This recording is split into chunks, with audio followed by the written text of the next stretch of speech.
The altar was still warm with the flowers she had arranged that morning. White orchids threaded with silver ribbon, his favorites, placed in clusters of 3 because he once told her odd numbers brought good fortune. She had stitched the ceremonial banner herself, working through the night until her fingertips bled through the silk because no one else could get the crest right. The gold thread had to catch the light at precisely the angle that honored his bloodline. She knew this. She knew everything about what he needed, because for 7 years, knowing what he needed had been the only thing that kept her alive. Sable Ashwin stood at the back of the great hall and watched the Alpha King marry someone else. The woman at his side was beautiful. Of course she was. Lady Yvain Corsaro had hair like spun copper and a smile that suggested she had never once questioned whether she deserved to be standing where she stood. She wore a gown of ivory and gold that probably cost more than Sable had earned in her entire life of service. And when she placed her hand in his, when King Fenric Valderon closed his fingers around hers and spoke the binding vow, Sable felt something inside her chest crack, clean down the center. Not break, not shatter. Crack. The way a frozen lake cracks when you are standing in the middle of it and there is nowhere to run. The sound travels through your body before your mind understands what is happening. And then you are falling. Sable did not fall. She stood perfectly still, her hands folded in front of her, her expression composed, because she was very, very good at standing still while the world collapsed around her. She had been practicing her whole life. The court watched the ceremony with glittering eyes. Nobles, advisors, commanders, every powerful wolf in the realm gathered to witness their king take a mate. Not a single one of them looked at Sable. Why would they? She was nobody. A war strategist without a title. A shadow who had planned his battles and stitched his wounds, and decoded enemy intelligence by candlelight while he slept. She had given him everything. 7 years of sleeping on stone floors outside his tent during the campaign. 7 years of going hungry so supplies could reach the front line. 7 years of watching men she had sent into position come back broken or not come back at all. Carrying that weight so he would not have to. She had loved him. Quietly. Desperately. With the kind of devotion that asks for nothing because it knows it will receive nothing. And she had told herself that was enough. That serving him was enough. That being near him was enough. That the way his hand sometimes brushed hers when she passed him a report. The way he said her name like it mattered. The way he once fell asleep with his head against her shoulder during a late-night war council. All of that was enough. It was not enough. It was never going to be enough. And now, it was over. The binding vow completed. The hall erupted in cheers. Fenric lifted Yvain's hand and the crowd surged forward with congratulations, and Sable stood rooted to the floor, invisible, irrelevant, erased. She turned and walked out of the great hall. No one noticed. She walked through the corridors she had memorized over 7 years, past the strategy room where she had saved his kingdom 3 times over, past the infirmary where she had held dying soldiers and lied to them about how it would not hurt, past the servants' quarters where she had slept on a cot too short for her frame because she never asked for better. She walked out of the castle. She walked until the road ended and the forest began, and the sounds of celebration faded behind her, like a song she would never hear again. She did not know where she was going. She did not care. The bond she had carried for 7 years like a second heartbeat was screaming, tearing, coming apart thread by thread. She walked until her legs gave out, until her knees hit the frozen earth, until the world went dark and cold and silent. And then she died. And then she woke up. Sable woke to a ceiling she had not seen in 7 years. Wooden beams, dark with age, crossed above her in a pattern she knew by heart. A water stain in the northwest corner shaped like a crescent. A crack running along the 3rd beam where the wood had split during the cold snap of her 16th winter. The blanket beneath her fingers was rough wool, too thin, smelling of dried rosemary and chimney smoke. She was in the healer's quarters of Ashwin Hold, the village where she had grown up. the village she had left at 19 to follow a young alpha prince to war.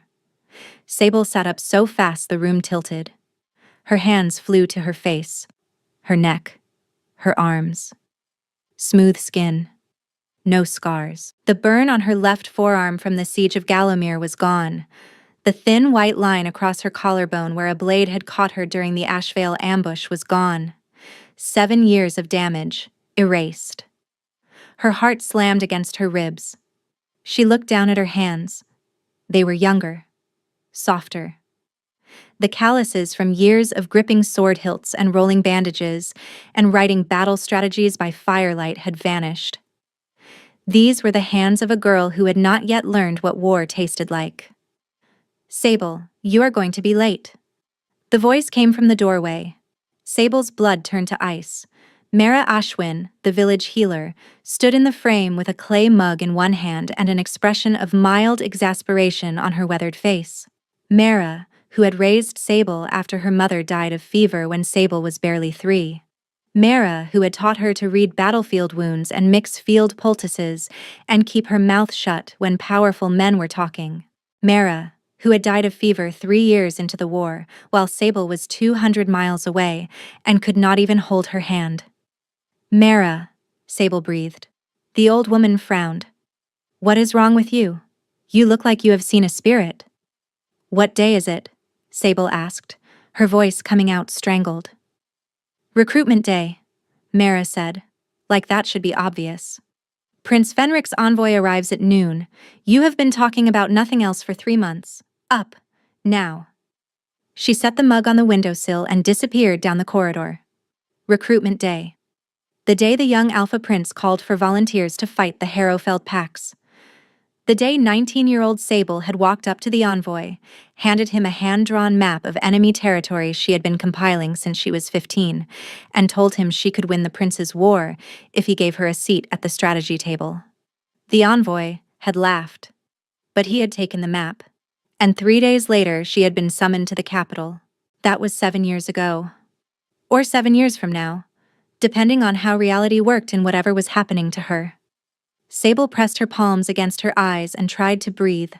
She was 19 again. The war had not started yet. Fenric was still a prince, not a king. Mara was alive.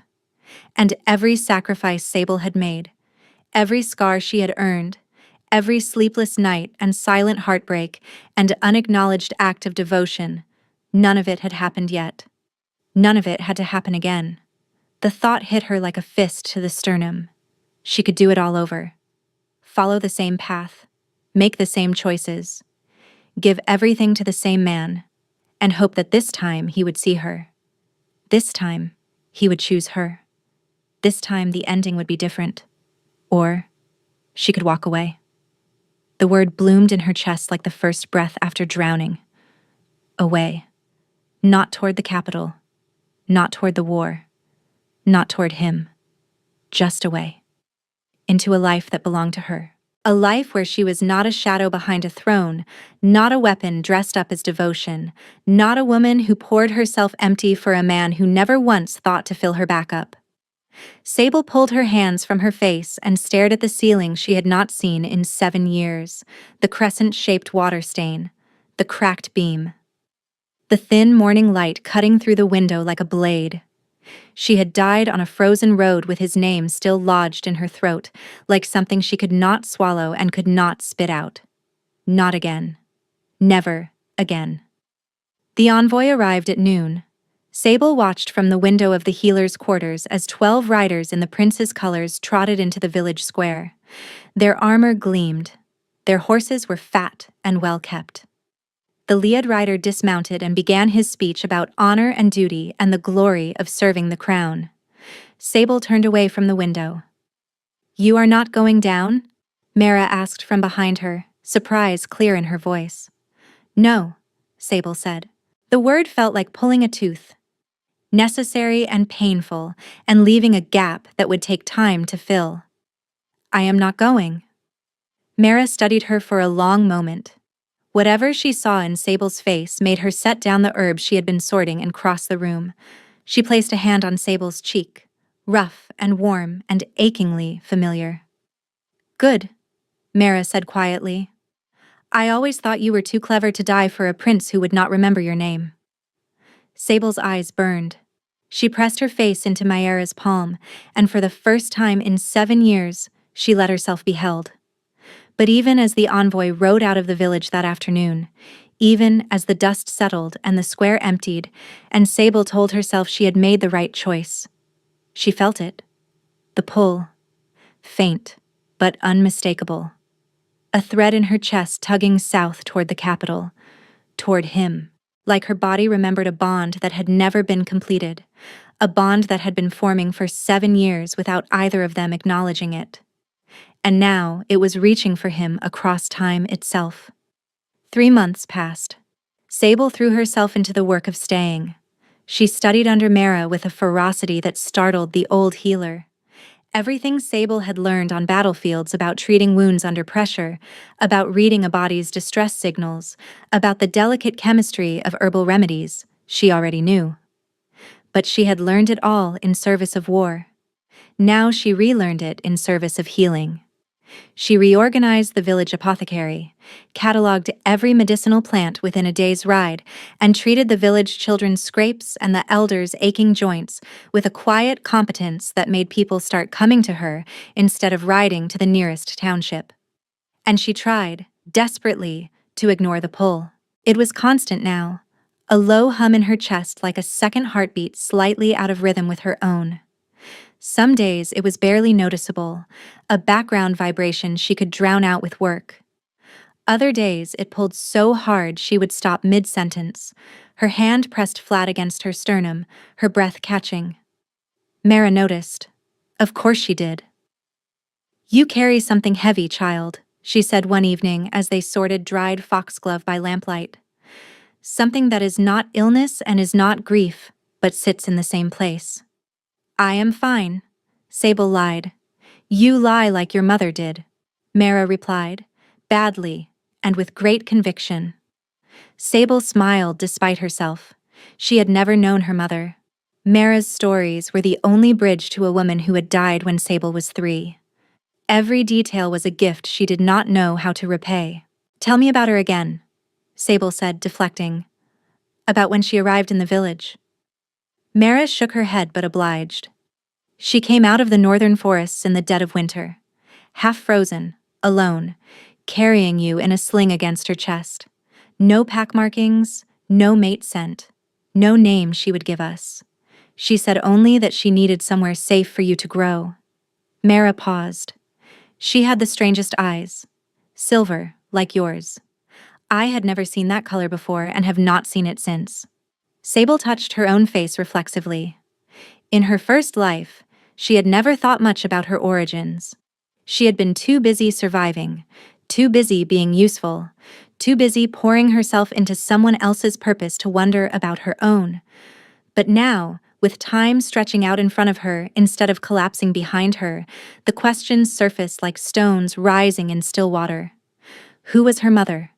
Where had she come from? Why had she run? And why, when Sable closed her eyes, did she sometimes see silver light behind her eyelids, pulsing in time with the pull in her chest? The war began without her. News reached Ashwin Hold in fragments. The Harrowfeld packs had crossed the border. Prince Fenric had rallied an army. The first battle at Thornwatch Pass had been a victory, but a costly one. Hundreds dead.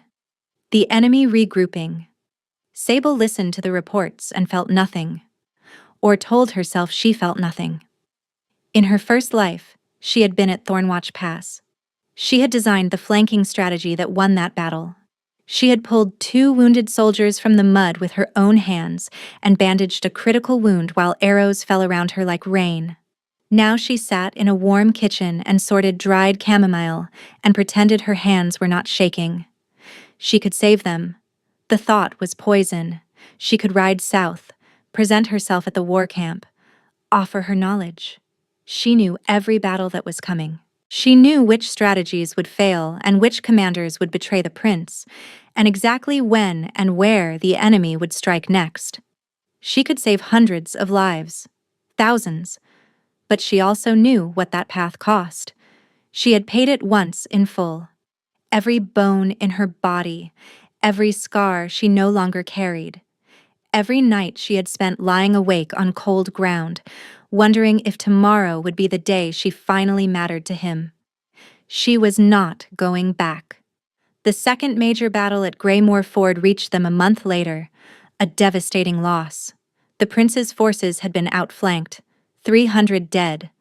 The supply lines compromised. Sable knew why. In her first life, she had warned the commanding general about the Eastern Ravine. He had ignored her because she was young and female, and had no noble blood. 300 soldiers had died in the ambush she had predicted to the hour. Now 300 soldiers had died again, and she had done nothing to stop it. She did not sleep that night. She sat on the edge of her cot in the dark, her arms wrapped around her knees, and felt the weight of 300 ghosts settle on her shoulders. She had chosen herself. She had chosen to walk away. And people had died because of that choice. "This is not your burden," she whispered to herself, but her voice cracked on the last word, and the silence that followed called her a liar. In the morning, a stranger arrived at Ashwin Hold. He was tall, broad, with a face weathered by hard travel, and eyes the color of wet stone. He wore no pack markings and carried no visible weapons, though Sable's trained eye caught the outline of blades beneath his traveling cloak. He walked with the unhurried confidence of a man who had been dangerous for so long it no longer required effort. He asked for the healer. Mara was out gathering wildflower root in the eastern meadows, so Sable met him at the door of the apothecary. He studied her face with an intensity that made the hair on the back of her neck rise. "You are the healer's apprentice?" he asked. His voice was low, careful, like a man choosing each word from a limited supply. "I am," Sable said. "What do you need?" He held up his left hand. A long cut ran across the palm, raw and poorly tended, at least 2 days old. "This," he said simply. Sable cleaned and dressed the wound in silence. He watched her work with an unsettling attentiveness, not watching the needle but watching her face, her eyes, the way she moved. "You have a battlefield touch," he said when she was finished. "Precise, efficient, no wasted motion." He flexed his hand experimentally. "Where did a village apprentice learn to stitch like a field surgeon?" "Books," Sable said evenly. He smiled. It was not a warm smile. It was the smile of a man who recognized a lie and found it interesting rather than offensive. "My name is Dravek," he said. "I will be staying in the area for some time." He left without explaining why. Sable stood in the doorway and watched him walk toward the tree line, her pulse elevated, her instinct screaming that something about this man was very, very wrong, or very, very important. She could not decide which was worse. Dravek did not leave. He took a room at the village inn and became a quiet, unsettling fixture. He helped the blacksmith repair a cracked anvil without being asked. He carried firewood for the widow Hestel without a word. He ate alone, spoke rarely, and watched everything with a predator's patience. Sable avoided him, or tried to. But the village was small, and Dravek had a way of appearing exactly where she happened to be, leaning against a fence post while she gathered herbs in the east field, sitting on a bench outside the apothecary when she opened the shutters each morning, always at a respectful distance, never approaching, just present. "He is watching you," Mara observed one afternoon, peering through the window. "Has been for days." "I know," Sable muttered. "Do you know why?" "No." But her stomach tightened because she had suspicions, and none of them were comforting. On the 5th day, she confronted him. She found him at the edge of the village, sitting on a fallen log, sharpening a knife with long, methodical strokes. He looked up when she approached, and there was something in his expression that stopped her.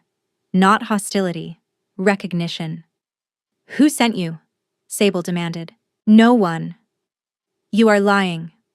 Dravek considered her for a moment, the knife still in his hands. "You are right. I am lying.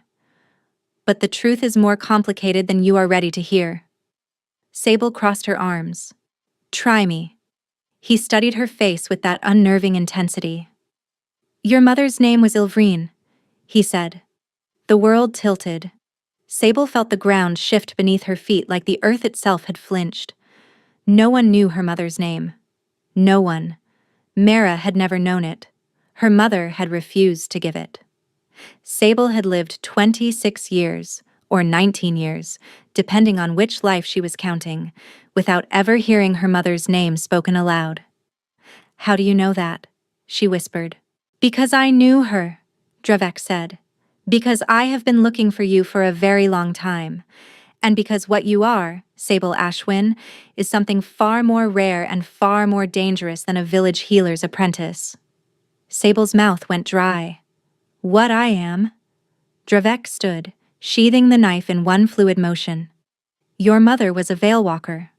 A wolf born with the ability to move between the layers of time. It is not magic exactly. It is something older. Something bred into certain bloodlines and believed to be extinct. He paused. Clearly, it is not extinct. She searched his face for any sign he was joking. That is insane. You died, Dravek said quietly. And you woke up 7 years in your own past with every memory intact. Tell me which part of your current situation qualifies as sane. She had no answer for that. Your mother ran because she knew what would happen if the wrong people discovered what she was. Dravek continued. Veilwalkers were hunted to extinction during the Purge Wars. Kings and warlords wanted to control them, to use them as weapons. Your mother saw what that did to her own family. She chose to disappear, rather than let anyone use her bloodline for power. He met Sable's eyes. She chose to protect you. And you? Sable asked, her voice barely above a whisper. What do you want from me?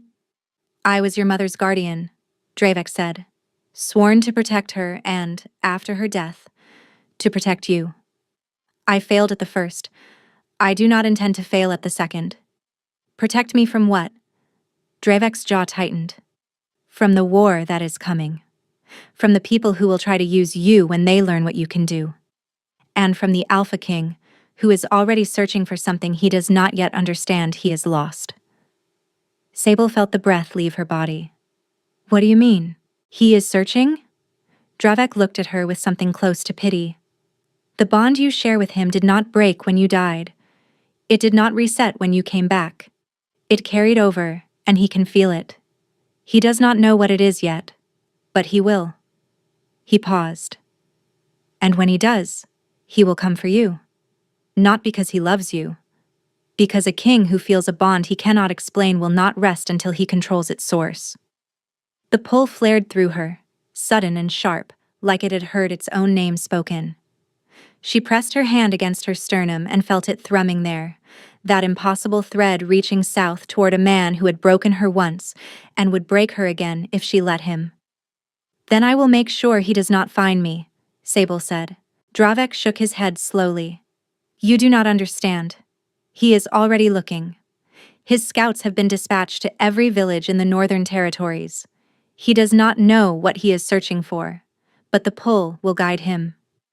It is only a matter of time. Sable felt the ground tilt beneath her again, but this time it was not shock, it was fury.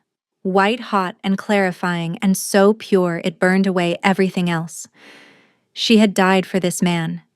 She had given him 7 years of her life, her body, her mind, her heart, and he had not even noticed her leaving. And now, because of some cosmic thread she had never asked for, he was coming to claim what he had never earned. No, she said, and her voice did not shake. He does not get to find me. He does not get to have me, not in this life. Dravek studied her for a long, quiet moment. Then something shifted in his face. A smile. A real one. Small, tired, but genuine. Good, he said. Then we need to move. Tonight. Sable turned to look back at the village, at the apothecary, at the window where she knew Mara would be sitting, sorting herbs by lamplight, humming to herself in the way she always did when she thought no one was listening. She had just gotten her back. She was about to lose her again. But this time she was not leaving for a king. She was leaving for herself. And that, she told herself as the pull in her chest screamed and clawed and begged her to turn south. That made all the difference. She walked north. And in neither of her lives had she ever left without someone watching. Until now. Except the pull followed. It always followed.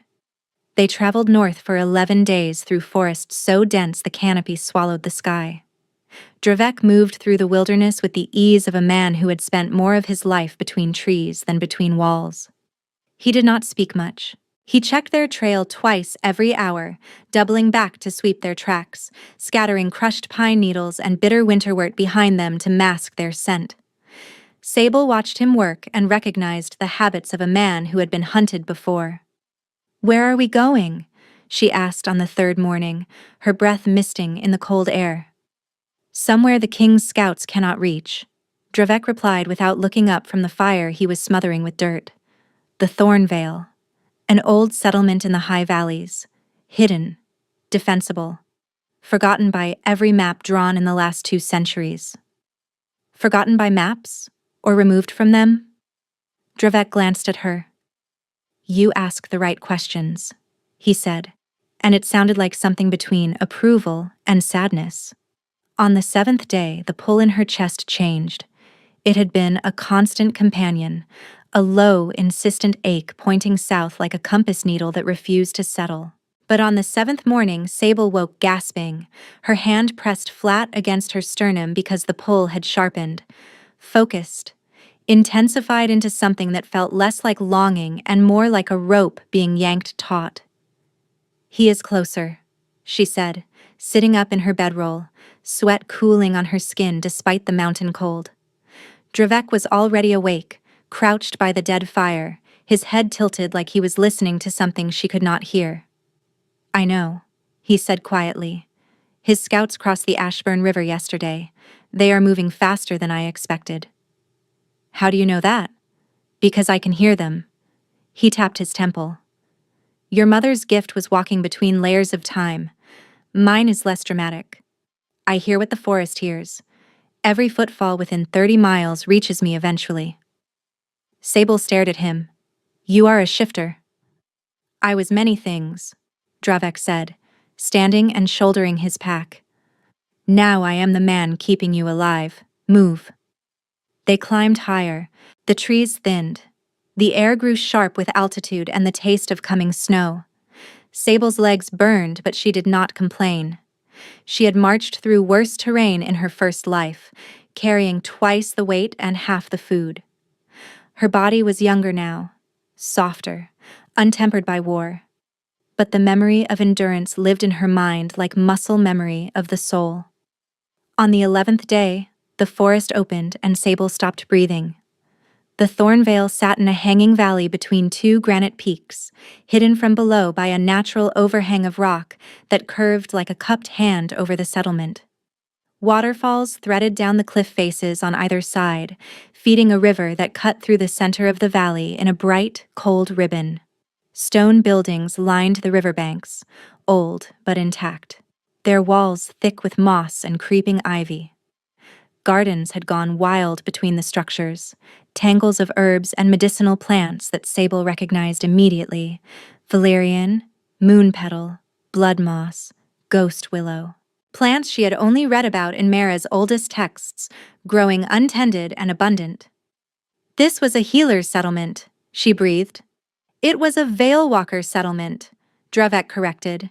"Your people were always healers first. The walking between was secondary. A side effect of understanding how living things move through time." He paused. "Your mother was born here." Sable walked through the empty village in a trance, touching stone walls that hummed with warmth beneath her fingertips. Every building felt like a room someone had just left. In the largest structure, a hall with high arched windows and a stone floor worn smooth by generations, she found books. Dozens, bound in leather and oilcloth. The language was unfamiliar, dense angular script, but the illustrations were unmistakable. Anatomical diagrams of wolves in mid-shift, botanical charts arranged by their effect on mate bonds. Maps of something layered over itself, as though someone had tried to chart not geography, but time. Can you read these? She asked Dravek. Some of them. Your mother could read all of them. She would have taught you, had she lived. His voice carried a weight that told Sable the grief had never fully settled. She spent the next weeks learning. Dravek translated what he could. The books described the Veilwalkers not as magic users, but as a biological anomaly, wolves whose connection to the temporal current was written into their blood. They could feel the pull of events before they happened. They could sense bonds forming between others before the bonded wolves themselves were aware.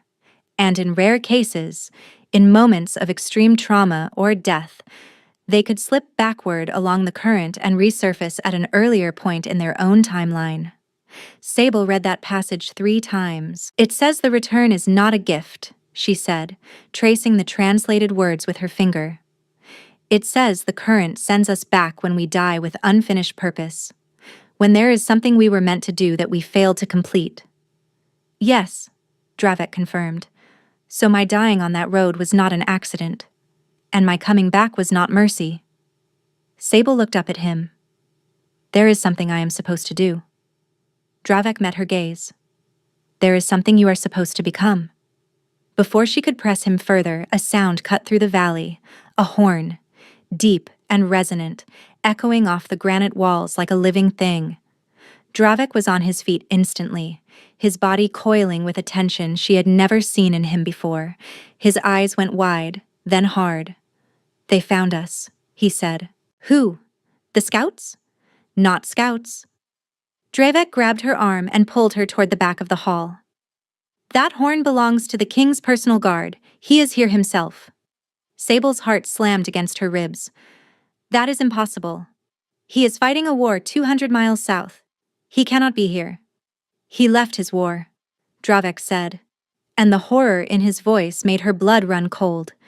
He left his army in the middle of a campaign. Whatever he is feeling through that bond, it was strong enough to make him abandon everything.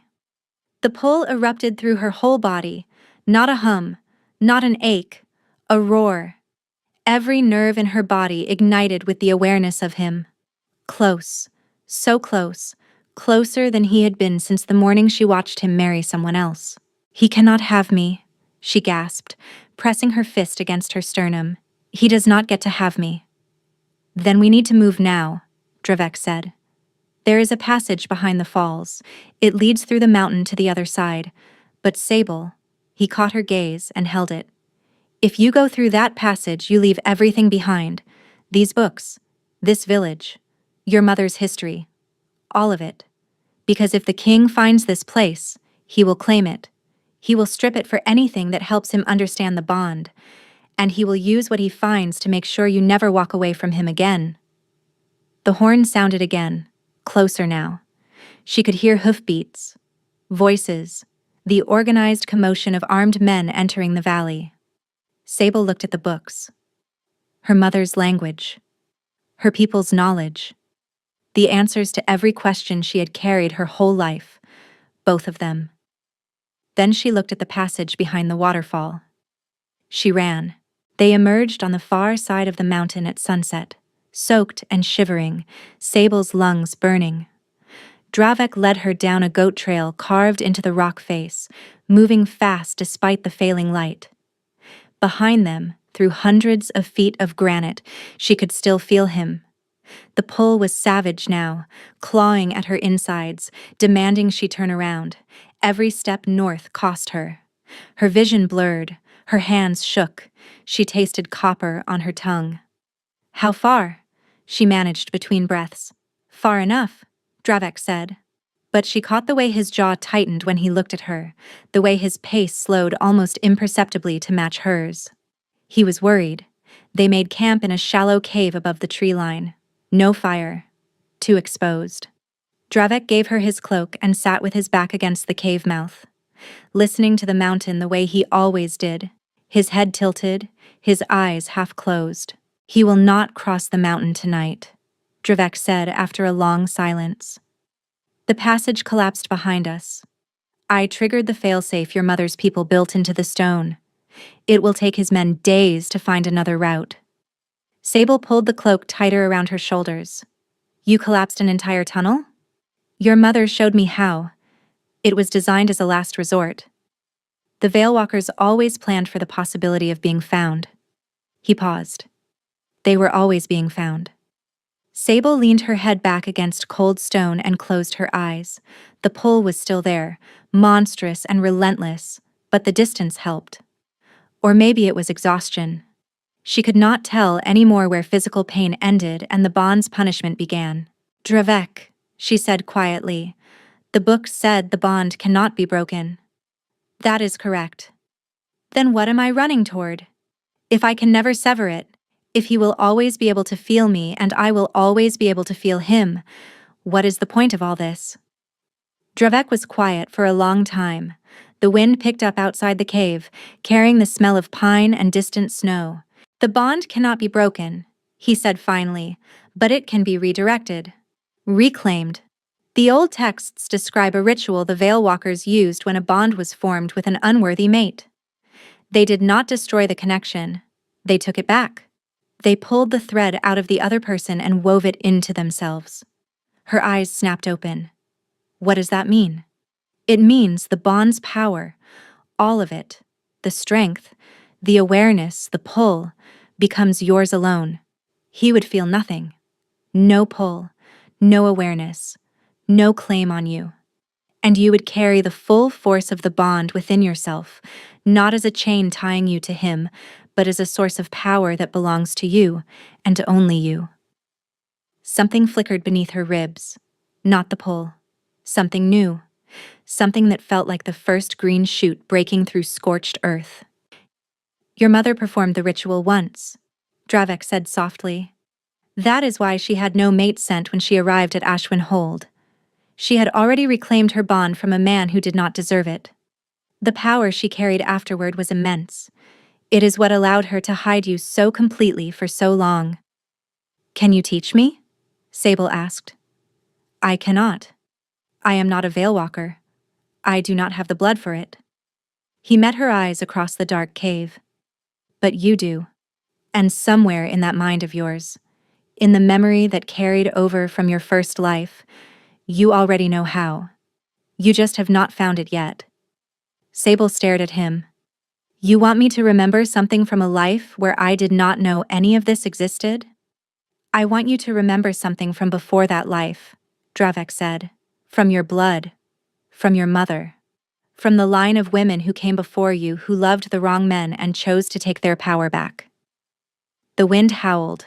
The cave grew colder. Sable closed her eyes again and tried to reach for something she did not know how to find.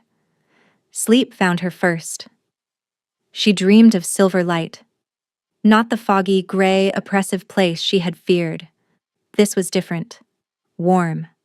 Liquid. Like standing in a river made of moonlight. It moved around her ankles, her knees, her waist, rising slowly, and instead of drowning her, it held her. She could feel every thread of the bond laid bare in this place, a complex web of golden filaments stretching from her chest outward into the dark, reaching south, reaching for him. She reached for one of the threads and touched it. A memory exploded through her. Not hers. Her mother's. Ilvrine, young, barely older than Sable was now, kneeling on a stone floor in the hall at Thornvale, her hands wrapped around a thread of gold that pulsed with someone else's heartbeat. Tears streamed down her face, but her jaw was set, her silver eyes burning with resolve. She was pulling the thread, hand over hand, drawing it out of the dark, out of the man who had claimed her without earning her, wrapping it around her own wrists like rope. It hurt. Sable could feel the echo of it, a tearing sensation deep in the chest, like ripping out a root that had grown into bone. Ilvrine screamed, but she did not stop. She pulled until the thread came free, until the golden light collapsed inward and reformed, no longer a bridge between two people, but a sun burning inside one. Ilvrine opened her eyes. They blazed silver, brighter than the moon, brighter than anything Sable had ever seen. And in that moment, she was free. Sable woke with tears on her face and the taste of silver on her tongue. I saw it, she whispered into the dark cave. I saw how she did it. Dravek, still seated at the cave mouth, turned to look at her. The moonlight caught his face, and she saw something she had never seen in his expression before. Hope. Good, he said. Because the king's men found the eastern trail 2 hours ago, we have until dawn. They descended the mountain in darkness, Dravek leading by sound and instinct, Sable following on legs that felt less like flesh and more like promises she had made to herself that she refused to break. The pole was screaming now, a high-pitched keening in her chest that made her teeth ache and her vision swim. Every cell in her body demanded she stop running. Turn around, go to him. She kept walking. At the base of the mountain, a river cut through a narrow gorge, its water black and fast and loud enough to swallow speech. Dravek stopped at the bank and turned to her. This is where I leave you, he said. Sable felt the words land like a blow. What? The ritual must be performed alone. No guardian, no one else's energy in the space. He reached into his pack and withdrew something wrapped in oilcloth, a small leather-bound journal, its cover worn smooth by generations of hands. This was your mother's. She left it with me before she died. I have been carrying it for 16 years, waiting for you to be ready. Sable took the journal with trembling hands. It was warm, warmer than it should have been, like something alive was sleeping inside the leather. Where do I go? She asked. Follow the river upstream until you reach the falls. There is a cave behind them, not like the passage we used before, smaller, older. Your blood will recognize it. That is where the Veilwalkers perform the reclamation. That is where your mother freed herself. He paused. And that is where you will free yourself, if you choose to. If I choose to? Sable repeated. You think there is a choice? Dravek's expression softened into something almost tender. There is always a choice. That is the entire point, Sable. Your mother chose freedom. The women before her chose freedom. But they had to choose it knowing what it would cost. What does it cost? The bond's warmth. Its comfort.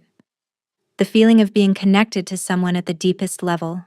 When you reclaim the thread, you do not just sever his claim on you. You sever the possibility of ever being bonded to anyone again. The power becomes yours. But the capacity for that kind of connection dies, permanently. The words landed like stones dropped into still water. Never bonded. Never connected. Never feeling the pull of someone who was meant to be hers. Not just losing Fenric, but losing the possibility of anyone. Your mother made that choice, Dravek said quietly, and she never regretted it. She said the freedom was worth more than any bond, but she was older than you. She had seen more of what the world does to women who are chained to men who do not deserve them. Sable gripped the journal tighter. I have seen enough, she said. Dravek held her gaze for a long moment, then nodded. Then go. The king's men will reach this gorge by mid-morning. Whatever you are going to do it before dawn. He turned to leave.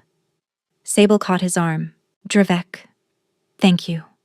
For finding me. For keeping your promise to her. The old wolf's eyes glistened in the moonlight, but his voice was steady.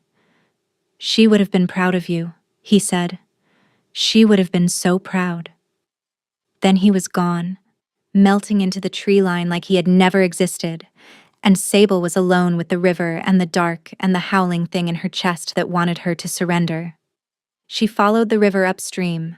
The waterfall appeared like a ghost through the trees, a pale curtain of water dropping from a ledge 50 feet above, its base churning white in the moonlight. Sable circled the pool until she found the gap, a narrow opening behind the falls barely wide enough for her shoulders, hidden by the constant veil of water. She squeezed through. The cave beyond was small and round, its walls smooth, its floor covered in a fine layer of dust that had not been disturbed in decades. Moonlight filtered through the waterfall in shifting patterns, casting the space in silver and shadow. Sable sat in the center of the cave and opened her mother's journal.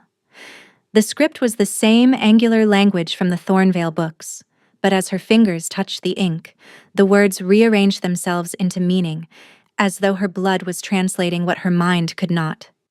The journal described the reclamation in her mother's own words, raw and aching with honesty. Ilvrine wrote about the man she had been bonded to, an alpha who had courted her with devotion and then treated her like a possession once the bond formed. She wrote about shrinking herself to fit the shape he wanted, mistaking his control for protection and his jealousy for love. She wrote about choosing to leave, about walking against the pull until her feet bled and her chest felt like it was being torn open. And she wrote about the reclamation, the agony of it, the liberation, the moment the golden thread snapped free and reformed inside her, and the world went silent. Just her, whole and belonging to no one but herself. Sable closed the journal and pressed it against her chest. She could feel the thread now. In this cave, in this place where generations of women had come to do exactly what she was about to do, the bond was visible. She could see it when she closed her eyes, a ribbon of gold stretching from her sternum into the dark, pulsing with a heartbeat that was not hers. His heartbeat. Steady, strong, relentless. She reached for it. The moment her fingers closed around the thread, the cave exploded with light. Gold and silver colliding, filling the small space with a brilliance that turned the waterfall into a curtain of stars. The pull surged, impossibly strong, the bond fighting to maintain itself, to keep the bridge intact between two souls that were never supposed to be separated. And through the light, she felt him. Not just the pull. Him. Fenric. His confusion, his desperation, his rage at something he could not understand. He was awake somewhere on the other side of that mountain, pacing, restless, feeling the bond flare and not knowing why. And beneath all of that, buried so deep she almost missed it, something she had never felt from him before. Grief. Genuine, bewildered grief. Not for a wife, not for a queen. For something unnamed and essential that he was losing and had never thought to hold on to. Sable's hands shook on the thread. "Pull it," said the voice in her blood. Her mother's voice. Her grandmother's. Every woman in her line who had stood in this exact place and made this exact choice. But Sable hesitated. Because the grief she felt through the bond was real. And it was his. And despite everything, despite the betrayal and the pain and the 7 years of invisible devotion, she did not want to cause him pain. Even now, even after everything, she still did not want to hurt him. "That is the trap," she whispered to herself, tears streaming down her face. That is exactly the trap. Caring about his pain more than her own freedom. Prioritizing his feelings over her survival.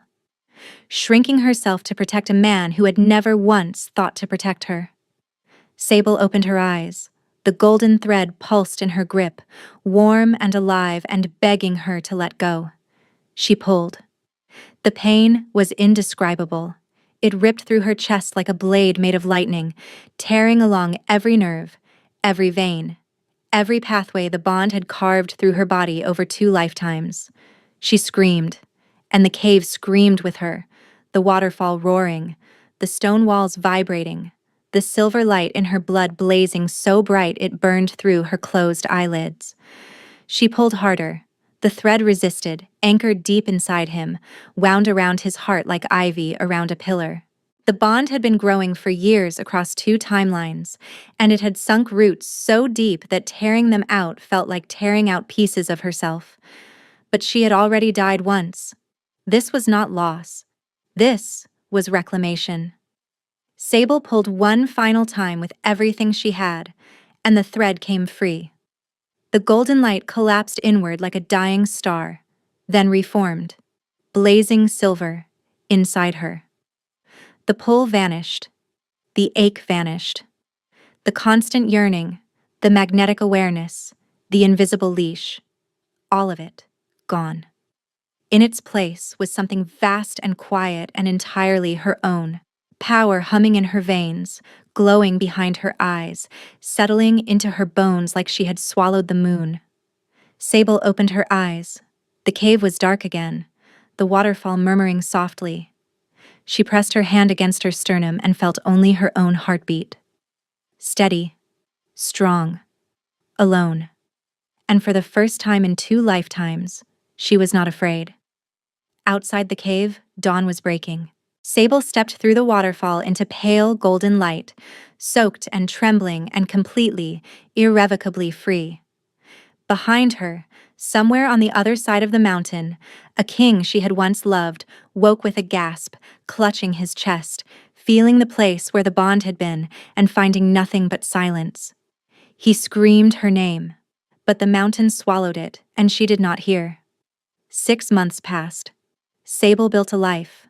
Not the life she had imagined when she was 19 and dreaming of war councils and a prince who might one day see her. Not the life she had lived the first time, stitched together from sacrifice and silence and longing. Something entirely new. Something that fit. She settled in a coastal village called Herentide, where the sea met the cliffs and the air tasted of salt and wild thyme. The village healer, a cantankerous old man named Ossian who was going blind and refused to admit it, took one look at the way she stitched a fisherman's torn hand and offered her his practice. "You are either a prodigy or a liar," Ossian told her. "Either way, my fingers do not bend like they used to, and this village needs someone who can thread a needle without cursing." Sable took the offer. She moved into the room above the apothecary and learned the rhythms of a village that lived and died by the tides. She woke each morning without dread. The power from the reclamation settled into her slowly. Some mornings, a jar on a high shelf would slide toward her fingers before she touched it. Some nights she would dream of the silver river and wake with knowledge she had not possessed before. Fragments of her mother's wisdom surfacing from a life she had never lived. She learned to read the Veilwalker script without translation. She learned the silver light in her blood could accelerate healing. She learned she could feel the bonds between other people, a shimmering web of invisible threads she could see when she closed her eyes. She could see all the bonds in the world except her own, because hers was gone. Reclaimed. The place where it had been was quiet now, a smooth absence like a healed scar, and she did not miss it. She insisted she did not miss it. Mara wrote to her. The letters arrived monthly, carried by a coastal trader. She wrote about the village, the herb garden, the apprentice she had taken on who showed promise, but lacked Sable's instinct. She also wrote about the war. The campaign had stalled badly after Fenric abandoned the front lines. His generals had held the position but could not advance without him. When he returned weeks later, something had changed. The reports described a king who was distracted, volatile, prone to long silences that made his commanders uneasy. He won battles but took reckless risks. He rode at the front of every charge when protocol demanded he stay behind the line. He stopped sleeping again. "They say he walks the camp at night," Mara wrote, "that he stands at the northern edge and stares toward the mountains for hours. No one knows what he is looking for.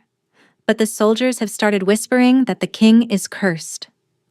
Sable read the letter twice, folded it carefully, and put it in a drawer. She did not write back about Fenric. She wrote about Herentide, about the sea, about a pod of silver-backed dolphins she had seen from the cliffs that morning. She wrote about a little girl named Para who came to the apothecary every day with scraped knees and endless questions about how bones fit together. She wrote about the life she was building, brick by brick, on a foundation that belonged to her and no one else.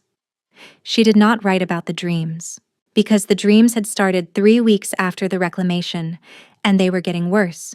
She would fall asleep and open her eyes in the silver river, the luminous current from the ritual.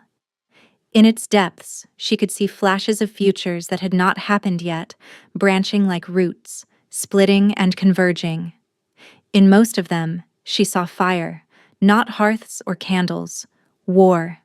Entire villages burning, the border collapsing under an assault so massive it dwarfed anything the Harrowfeld Pax had attempted. And at the center of every vision stood Fenric, not leading, not rallying, standing alone in ruins, his sword lowered, his face blank, defeated not by the enemy, by himself. Sable woke from these dreams with the taste of ash on her tongue and a terrible, unwanted certainty settling in her gut. The war was going to be lost. Not because the enemy was stronger, but because the king was broken, and a broken king could not hold a kingdom together. "This is not your problem," she told herself every morning, staring at silver eyes in the basin water that glowed brighter each day. "You gave him everything. You died for him. This is not your problem." But the villages in those visions had names: Ashwin Hold, Greymore, Thornwatch. Places where real people lived and raised children and did not know what was coming. Mara lived in one of those villages. Sable sat on the cliffs above Herentide and watched the waves break against the rocks below and felt the weight of a choice she had hoped she would never have to make. She could stay. She had earned this peace. She had bled for it and died for it, and torn a bond out of her own chest for it. No one had the right to ask her to give it up. Not fate, not duty, not the ghost of a love she had already buried. Or she could go back. Not for him. Never again for him. But for the people who would burn if she did not.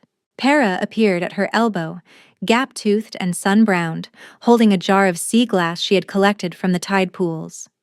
"Miss Sable, are you sad?" the girl asked. Sable looked at her and felt something crack open in her chest. Not the bond, not the pull. Something older and simpler and more human than any supernatural connection. "No, little one," she said, pulling the girl close. "I am just trying to figure out the right thing to do." "Mama says the right thing is usually the hard thing," Para offered. Sable closed her eyes and pressed her face against the girl's sun-warmed hair and made her decision. She left Herentide at dawn the next morning. She packed her mother's journal, her healer's kit, and nothing else. She left a letter for Ocean explaining that she had to go south and might not return. She left a jar of dried moon petal for Para with a note that said, "For when you become a healer, and you will." Then she turned her face toward the war and began to walk. Not toward Fenric. Not toward the bond that no longer existed. Toward the people she could still save. Toward the fire she had seen in the Silver River and the future she refused to let happen. She walked south. And this time, the only thing pulling her forward was her own heart. The war camp was chaos. Sable walked through the perimeter at dusk, unchallenged. The sentries were exhausted, understaffed, positioned wrong. She could see 17 tactical errors in the camp layout before she reached the first row of tents. In her first life, she would have corrected all of them within the hour. Now she simply noted them and kept walking. She did not go to the command tent. She went to the field hospital. It was worse than she remembered. In her first life, she had imposed the triage system that saved more lives than any single strategy. Without her, the hospital was a mess of good intentions and no structure. Wounded soldiers lay on bare ground. Bandages were being reused. A young medic was attempting to set a compound fracture with a technique that would cause infection. Sable set down her pack, rolled up her sleeves, and went to work. She did not announce herself. She did not ask permission. She moved through the hospital with the quiet authority of a woman who had spent 7 years saving lives in conditions far worse than these, and had come back from the dead to do it again. Within an hour, she had reorganized the supply station, corrected the fracture, and begun training 3 medics in wound care techniques they had never seen. Word spread. By morning, the camp knew there was a healer in the field hospital who worked like she had been born on a battlefield. By afternoon, the generals had heard. By evening, whispers reached the command tent. She felt him before she saw him. Not the pull. That was gone. What she felt was simpler and more painful. The awareness of a presence she had once known more intimately than her own heartbeat. arriving at the edge of her world like a distant sound she recognized, but could no longer name. Fenric stood at the entrance of the field hospital, flanked by 2 guards. He looked nothing like the prince she had followed to war at 19. He looked like a man who had been at war with himself for longer than he had been at war with his enemies. His face was gaunt. His eyes were hollowed. The armor he wore was dented in places that suggested he had stopped caring whether blows landed. Their eyes met across the hospital. She watched him search her face for something he could not find. The bond was gone. He could not feel her anymore. Whatever instinct had driven him to abandon his army and chase her across mountains, whatever invisible thread had connected them across 2 lifetimes, it was silent now. She was a stranger to him, and for one terrible, suspended moment she saw it register on his face. The absence. The void where something vital had been, something he had never appreciated until it was gone. His expression cracked, just barely, the way a frozen lake cracks when you are standing in the middle of it. Sable held his gaze. She did not flinch. She did not look away. She did not feel the old, desperate need to be seen by him, to be acknowledged, to matter. She already mattered. She had always mattered. The difference was that now she knew it. "I am here for your soldiers," she said, her voice steady and clear and belonging entirely to herself. "Not for you." Fenric stared at her. Something moved behind his eyes, grief or recognition or the ghost of a bond he had never deserved, and for a moment she thought he might speak. Might say her name. Might acknowledge, even now, even this late, that she had existed. He opened his mouth, closed it, nodded once. Then he turned and walked away. Sable watched him go. She waited for the pain, the old familiar ache, the gravitational pull, the longing that had defined her first life from beginning to bitter end. It did not come. She turned back to her patients. A soldier with a bandaged arm was watching her with wide eyes. "Miss," he said carefully. "Was that the king?" "Yes," Sable said, reaching for a clean bandage. "And you just told the king you are not here for him?" Sable smiled. It was small and quiet and real, and it reached her silver eyes. "I am here for you," she said simply. "Now hold still. This is going to sting." Outside the hospital tent, the sun was setting over a war she was going to help win. Not as a shadow, not as a sacrifice, as herself, whole and shining and free. And somewhere in the silver river that ran beneath all things, in the current that carried the echoes of every woman who had ever chosen herself over the man who failed to choose her, Ilvrain smiled. "Thank you so much for listening. I will see you very soon for the next one." The sun.